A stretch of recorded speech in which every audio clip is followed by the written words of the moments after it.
Listen and Live Audio presents Bone by Bone by Carol O'Connell. Read for you by Benjamin Harris. Chapter 1. A batty old man of the cloth had once described the Hobbs boy as a joke of gods, an archangel of the warrior caste, and a beacon for women with carnal intentions. An angel. Would that he had wings. Oren Hobbs, now a man full grown, opened his eyes in the dark and took deep breaths to quell the panic.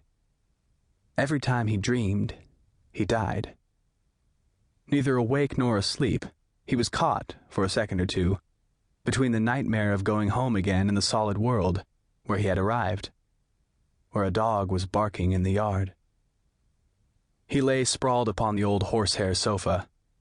The upholstery smelled of tobacco and spilt whiskey, the best-loved vices of his father and the housekeeper. These stale odors were cut with a slice of a cool, sweet air from the open porch window. He had forgotten to lower the sash after climbing inside, and now Oren recalled that the door to the house had been locked against him for the first time in memory. Still drowsing, his eyes were slow to pick out the surrounding shadows of furniture that took on familiar form, but no detail. What the hell? One of the shadows scuttled across the carpet, agitated and flapping its wings like a gray moth. A moth that could skin its shin on the coffee table and whisper curse words. Memory guided Oren's hand to a lamp, and he switched it on the better to see a woman wrapped in a purple robe with great floppy sleeves. Hannah? Nearing 60, the housekeeper was a small, slight figure beneath that oversized garment, the same old bathrobe.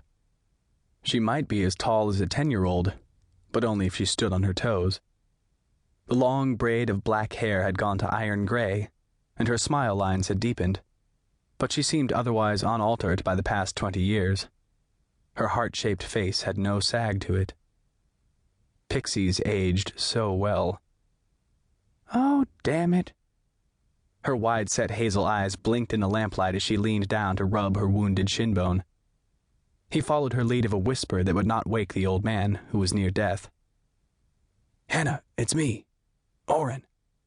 Sorry if I scared you. Rising from the couch, he stood barefoot in his sweatshirt and blue jeans. At 37 years of age, he might be the one more changed by time. She looked him up and down, and shook her head, as if she could not reconcile him with the long-haired boy who had left this house when he was 17. His dark brown hair was shorter now, and a strand of it covered one blue eye.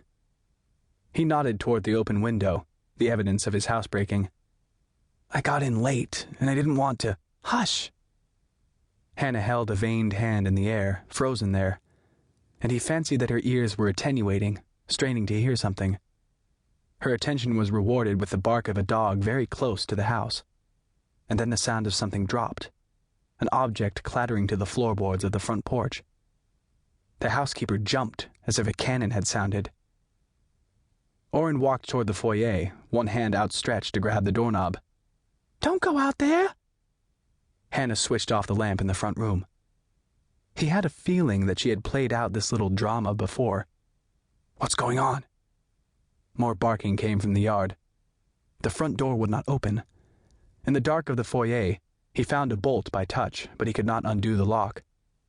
Oren returned to the pre-dawn gloom of the parlor. He found his duffel bag and pulled out a gun. This was reflex, and he thought better of it. Best not to shoot somebody's pet on his first day back in town. He put the weapon away and closed up the bag. Zip, gone. It's okay, Hannah. Go back to bed. It's just a dog. That's not our dog, she whispered, creeping closer. Horatio died ages ago. As he moved toward the open porch window, Hannah reached out with both hands to catch him and snatch him back. Too late. Oren climbed outside. The sky was early morning gray, and the tall trees had no colors yet. Smooth, worn boards were cool beneath his bare feet as he hunkered down before the gift that had been left at the edge of the porch. A lower jawbone, bare of flesh and laced with teeth. Even without the evidence of a silver filling in one molar,